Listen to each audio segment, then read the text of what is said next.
Hi everyone, this is Emily again.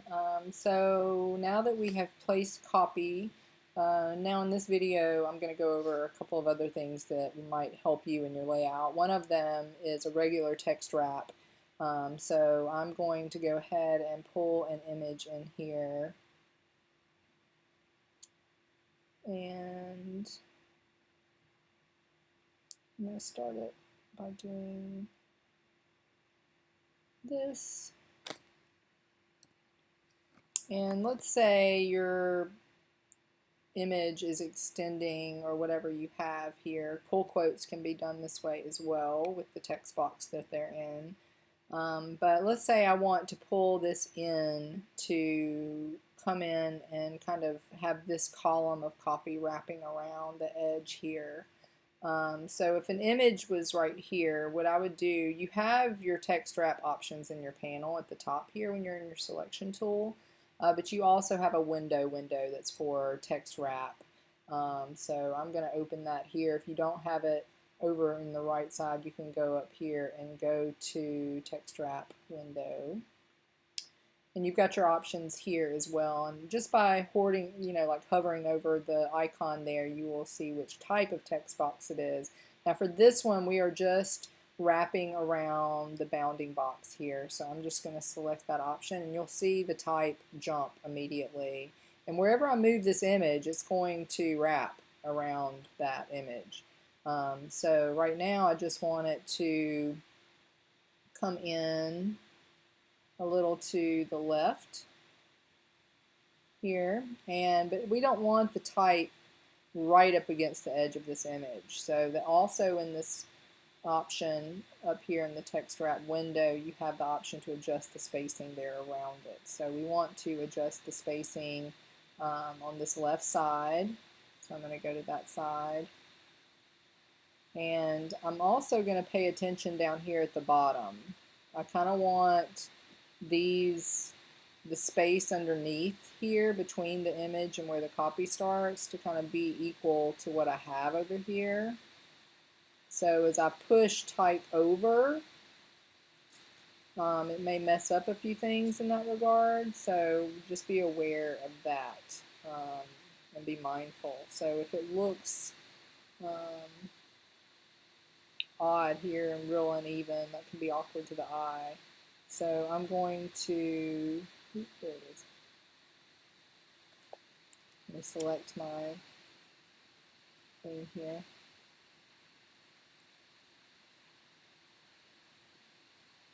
So that looks like it's getting close to being about the same amount. And this line right here is also, you can look at the preview, print preview. See, that's kind of awkward looking, that little gap here. So I might go up and keep that level right there and make sure that no lines get put out awkwardly here. And if we go back into preview mode, you can see the space here between the edge of the image and where the type starts, and it's really close here to being pretty even and uniform. If we filled this, you can kind of tell more easily in preview mode. So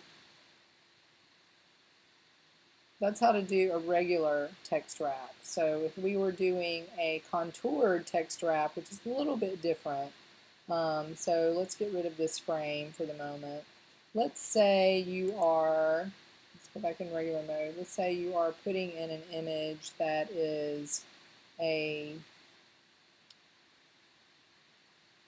something that has the background taken out where you want the type to follow the contour of the actual object in the picture. For instance, like a bottle or something. So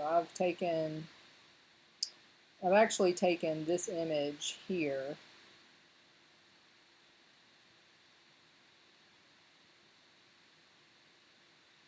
that I found, and I took out the background in Photoshop and I saved a high-res version of it without the background, and I also went ahead while I was in there and saved it as a low-res RGB version for when we do the second part for that mobile app, because all of your images will have to be adjusted. to low res and RGB color. Right now for the print part we're working with high res and CMYK. So I've got both versions of all the images that I'm producing. So that's a good idea to do when you're in Photoshop photo editing your images. It saves you time later from having to go back and doing that. So I've got these images of the glass here without the background. So I'm going to place one of those.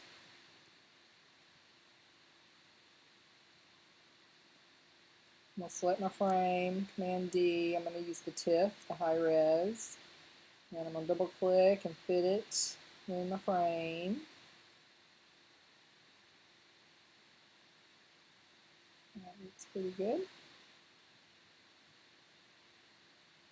And I'm going to text wrap this, but I don't want it to go with the bounding box. I want it to contour around the edge of this glass and the slant of the glass and everything. And I'll show you even more. I'll pull this up so you can see how that might work.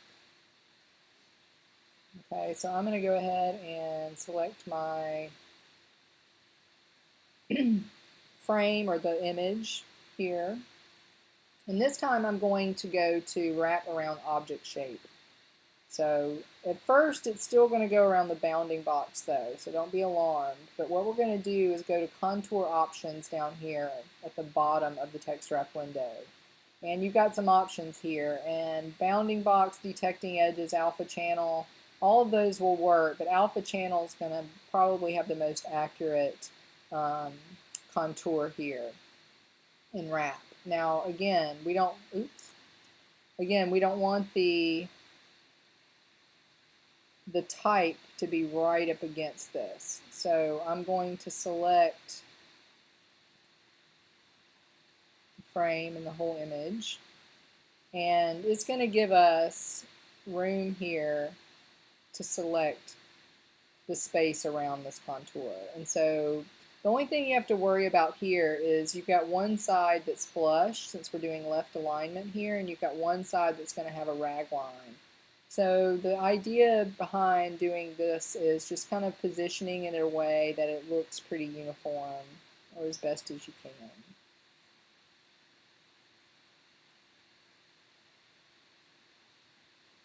So I can pull in that frame just a little here on the side. It's not moving the image inside the frame, it's just the frame. So I can possibly move that over. But that looks pretty good. If you look at the print preview, that looks pretty good as it's wrapping around.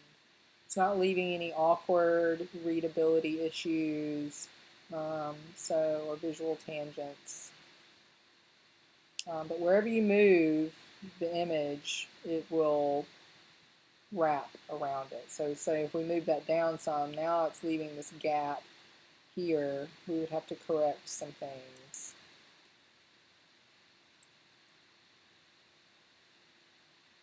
So just make sure it works. See, that's wrapping much better.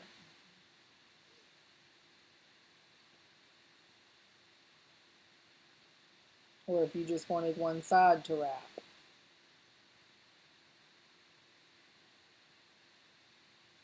Or something like that. So just kind of play around with what you would do. If you're breaking up two columns of type, just make sure those columns of copy are wide enough. If you have just 3 columns in your grid being taken up by